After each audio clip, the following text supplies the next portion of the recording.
오늘 아침 뉴스 연구소. 오늘 아침 뉴스의 맥을 짚어드리는 시간 뉴스연구소. 오늘도 두 분의 연구위원 나오셨어요. CBS 민경남 PD, 뉴스톱 김준일 대표, 어서 오십시오. 안녕하세요. 예, 오늘도 올림픽부터 가죠. 네, 도마의 신 이제는 신재환입니다. 예. 네, 도쿄올림픽 소식인데요. 6번째 금메달이 체조에서 나왔습니다. 네. 신재환 선수 어젯밤 기계체조 도마 결선에서 1위를 한 건데요. 1, 2차 시기 평균이 14.783점. 그러니까 러시아 올림픽 위원회의 야블라진 선수와 동점이었거든요. 네. 근데 동점이면 어떻게 하느냐? 타이브레이크 규정에 따라서 평균점이 같으면 1, 2차 시기 중에 최고점이 높은 선수가 승자가 됩니다. 네, 신재환 선수가 2차 시기에서 14.833점을 받았는데 이게 야블리진의 최고점보다 0.33점을 앞서서 네. 승자가 됐습니다. 한국 체조 11번째 올림픽 메달이자 2012년 런던 올림픽 도마 종목에서 도마의 신 양학선 선수 이후 두 번째 금메달입니다. 네네. 여서정 선수의 동메달과 함께 이번에 값진 기록이라고 할 수 있겠고요. 그렇죠. 네. 또 배드민턴 여자 복식 동메달 결정전에서는 김소영 공유용조 대 이소희 신승찬조. 그러니까 우리 대표팀끼리 한한전을 맞대결을 가졌습니다. 네. 결국 김소영 공유용조가 승리를 해서 동메달을 가져갔는데요. 경기 끝나고서 네트를 넘어가서 4명이 포옹을 하는 보기 드문 장면이 연출되기도 훈훈한 했습니다. 장면. 네. 그리고 야구 대표팀은 2라운드에서 이스라엘을 크게 이기고 준결승전에 진출했는데요. 이스라엘과 나흘 만에 다시 만나서 네. 타선이 이번엔 불을 붙었습니다.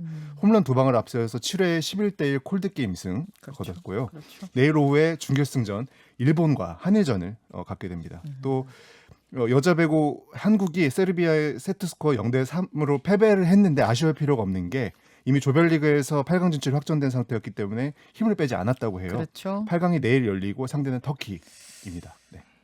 내일 야구 일본전이 있고 네, 여자 배구 내일 터키전이 있고. 그렇습니다. 그러네요. 김준일 대표. 예. 우선 신재환 선수. 저는 이제 신재환 선수 굉장히 잘했고 경기 인상적이었고, 근데 양학선 선수가 관중석에서 박수 쳐주는 그 장면이 굉장히 인상적이더라고요. 예, 일단 뭐 여홍철, 양학선, 신재환으로 계보가 지금 뭐 만들어진 거죠, 한국에. 네, 맞아요. 이 신재환 선수도 상당히 지금 그 뭐 히스토리가 있어요. 그래서 4학년 때 이제 초등학교 4학년 때 시작을 했는데 네. 고2 때 그 척추뼈가 문제가 있어가지고 수술을 했답니다. 그래가지고 철심을 박았대요. 세상에. 그럼 지금 저 척추에 철심이 박혀 있는 상태인 예, 거예요? 지금 철심이 박혀 있는데 이게 와. 고2 때가 2015년이거든요. 네. 근데 그러면 거의 이거 철심 박는 거는 운동선수한테 치명적이잖아요. 근데 진짜 열심히 해서 2017년에 대표팀에 발탁이 되고요. 그리고 2018년부터 도마 세계 랭킹 1위를 했다. 아니 그러니까 이를 네. 악물고 통증을 다 이겨내면서 경기 훈련했다는 거 아니에요? 그러니까요. 예, 그러니까 진통제 대단해요. 먹으면서 그러니까 했다라는 거 하니까 얼마나 이 사람이 강인한 신체와 정신을 가지고 있는지를 알 수가 있는 거죠. 그러네요. 그리고 어제전 보면서 그냥 신재환 선수는 도마를 위해 태어났다 이런 느낌이 드는 신체 조건부터 완벽하더라고요. 그러니까요. 거기에 이런 정신력까지 더해졌으니 뭐 이거는 도마의 신입니다.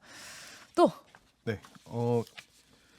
이번에 올림픽 챙겨보면서 좀 놀랐던 게 네. 체조도 이렇게 재밌구나 해서 체조 원래 재밌어요. 네. 근데 왜 이렇게 재밌는 걸 못 보고 살았을까 아. 의문이 들고 관심들 높아져서 앞으로 올림픽 끝나도 이런 TV 중계 많아졌으면 좋겠다는. 그랬으면 좋겠습니다. 저도 왕년에 리듬 체조 좀 했잖아요. 아, 취미로. 괜한 소리 했습니다. 두 번째로 가죠. 네네. 부정식품 대 음주운전 골라봤습니다. 어제 제가 뭐 오프닝에서도 말했습니다만 정치권을 뜨겁게 달궜던 설화죠. 네, 그렇습니다. 대권 주자 1, 2위를 달리는 윤석열, 이재명 두 예비 후보 설화의 늪에 빠졌는데요. 먼저 국민의힘에 최근 입당한 윤석열 예비 후보의 부정식품 발언. 그러니까 먹으면 사람이 병 걸리고 죽는 거면 몰라도 없는 사람은 그 아래도 선택할 수 있게 더 싸게 먹을 수 있게 해줘야 한다. 그러니까 매일경제와 보름쯤 전에 했던 인터뷰 속 그 영상 속 발언인데요. 네.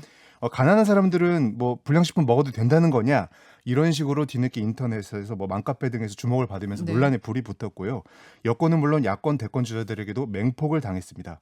윤 후보는 이런 해명을 내놨는데 부정식품의 기준을 과도하게 정해놓고 이걸 단속하거나 형사적으로 수사를 하면 국민의 선택권을 제한할 수 있다는 취지였다. 뭐 이런 해명이었고요. 과한 수사권, 과한 형사권에 대한 지적이었다. 그렇습니다. 과한 규제는 안 된다. 뭐 이런 취지였다고 하는데요.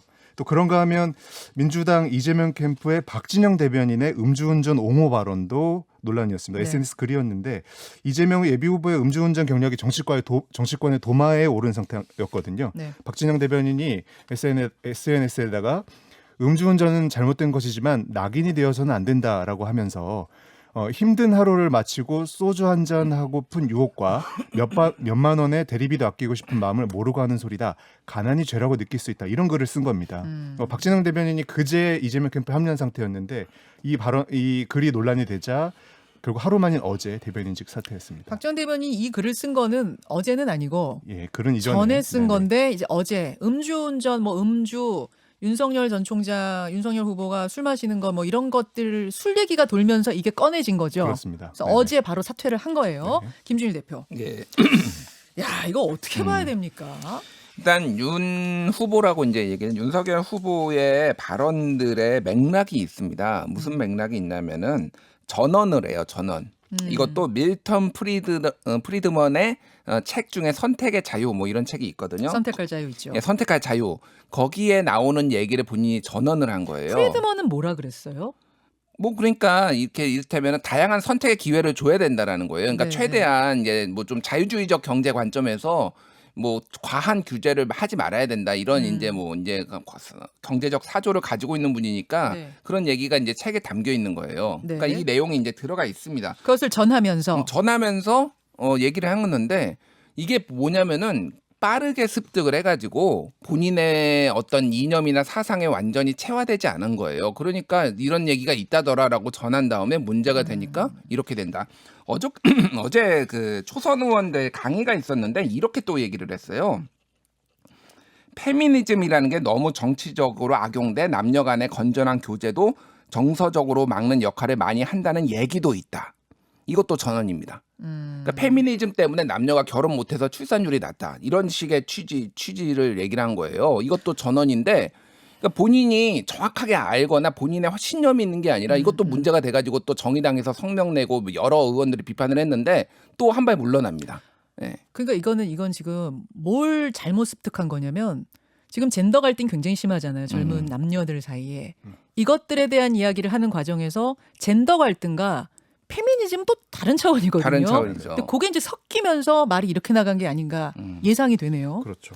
그러니까 조금만 더 설명드리면은 예. 이 프리드먼 같은 경우에도 이제 해명을 한 게 검찰로서 과한 규제를 하면 안 된다 이런 식으로 그런 취지였잖아요. 예. 근데 지금 대선 후보를 나온 거지 검찰총장이 아니에요. 그러면 이런 해명조차 좀 핀트가 안 맞는다. 그러니까 지금 뭔가 빠르게 습득을 하면서 체화가 안 되니까 이런 설화가 나오는 거라서 가장 큰 리스크가 후보 본인이다. 지금 이런 얘기가 나오는 거죠. 그러니까. 자, 하나가 이제 부정식품 발언이었고 이재명 캠프 대변인 박진영 대변인의 그 가난해서 대리비 아끼려고 음주운전했다. 요거는 뭐 해명이나 이런 게 나온 게 없죠.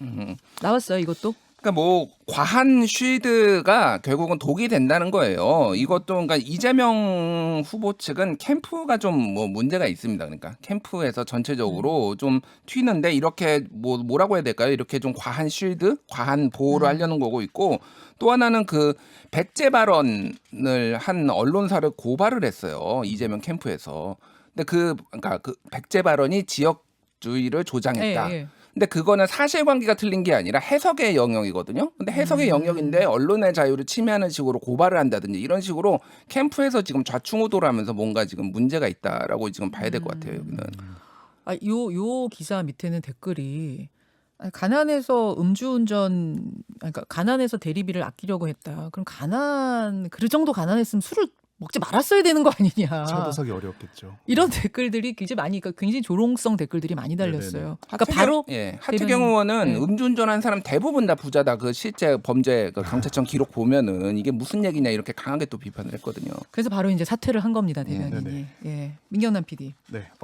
뭐 지금 윤석열 전 총장 후보가 본인의 발언이라서 저 주목을 하게 네. 됐는데 네. 이제 정치권이 새롭게 등장했기 때문에 실제 사회 문제에 대해서 어떤 생각을 하고 있는지가 다들 궁금하잖아요. 그렇죠. 그 발언도 자세히 보게 되고 여러 가지 해석이 나오게 되는데요. 예. 정치는 말의 예술이다. 이걸 한번 좀 다시 한번 생각할 필요가 있는 것 같습니다.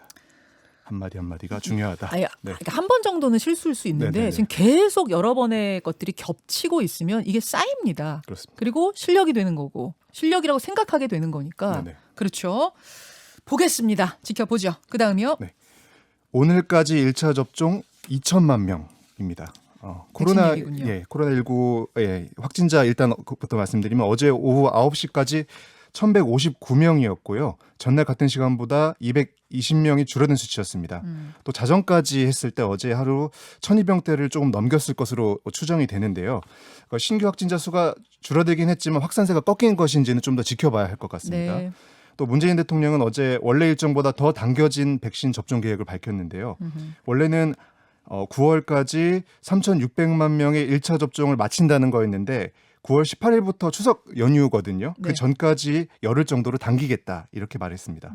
오늘 1차 접종자 숫자가 2천만 명을 넘길 거라는 예측도 내놨습니다. 네. 이런 와중에 코로나19 백신 공급업체인 화이자와 모더나가 유럽에 공급하는 백신 가격을 인상했습니다. 화이자가 25%, 모더나가 10% 정도 인상을 했는데 우리나라의 경우 금년도 이미 계약된 물량에는 변동이 없지만 내년도 계약분 확보에는 좀 영향을 미칠 것으로 보입니다. 한 번에 25%를 인상했어요. 네, 그렇습니다. 4분의 1을 올렸어요. 가격을 화이자. 이렇게 해도 할 말이 없는 거잖아요. 그냥 사야 되는 거잖아요. 그렇습니다. 자, 김준일 대표. 이제 뭐 예정된 수순이었어요. 사실은 지금 왜냐하면은 뭐 못 구해서 지금 그렇죠. 전 세계가 난린데 이걸 가격을 올리는 거 특히 이제 화이자나 모더나가 mRNA 방식이 상대적으로 그 감염 예방 효과가 조금 높은 걸로 나오거든요. 큰 차이는 없는데 예, 예. 중증 예방 효과는 거의 비슷한데 감염 예방 효과는 조금 높으니까 더 좋은 백신이다라는 인식이 많이 퍼져가지고 화이자를 구하려고 지금 전 세계가 줄을 섰기 때문에 예정된 수순이고 결국은 이거는 한국이 국산화에 성공해야 된다. 지금 아무리 빨라도 내년 상반기라고 하는데 그것도 네. 굉장히 희망적인 상황이거든요. 지금 백신 개발. 그러니까 희망적이라는 거예요, 아니 희망적으로 보면 상반기. 희망적으로 보면 보면, 내년 상반기. 지금 좋게 보면. 3상에 들어간 백신들이 몇 개가 있습니다. 현재. 근데 네. 그게 빨리 되면은 내년 상반기인데 이거 지금 엄청난 국부 유출이 있을 것이다. 그리고 효과가 어느 정도 나오는지 봐야 된다라는 거고 지금 오늘 2천만 명이고 지금 전체적으로 보면 37.9%가 1차 접종을 받았습니다. 현재까지. 네. 근데 속도를 더 내야 돼요. 지금 델타변이 지금 맞아도 지금 요양병원에서 백신 맞아도 지금 돌파 감염으로 네. 확진자가 엄청 나왔거든요. 네. 그러니까 지금 빨리 맞아야 된다. 네. 네, 백신 접종 말씀을 드렸는데 최근에 또 주목하게 되는 게 서울 강서구 요양병원에 11명이 집단 감염 사례가 조금 전에 있었거든요. 말씀하신. 이 중에 백신 2차 접종까지 마친 상태 6명이나 있었습니다. 돌파 감염으로 인한 집단 감염 케이스까지 발생을 한 거죠. 그러니까 백신 접종으로 완전히 코로나를 못 막는 거 아니냐 이런 불안감도 좀 증폭을 하지만 그럼에도 불구하고 백신을 접종하면 치명률이 낮아지는 거 확실하거든요. 확실해요. 네, 백신 접종 중요하다. 꼭 말씀드리겠습니다. 여기까지 두 분 수고하셨습니다. 감사합니다. 고맙습니다. 김현정의 뉴스쇼는 청취자 여러분의 참여로 이루어집니다. 트위터, 페이스북, 레인보우 게시판, 그리고 단문 50원, 장문 100원의 유료 문자 샵 1212, 우물정 1212 통해 참여하실 수 있습니다. 김현정의 뉴스쇼, 여러분과 함께 만듭니다.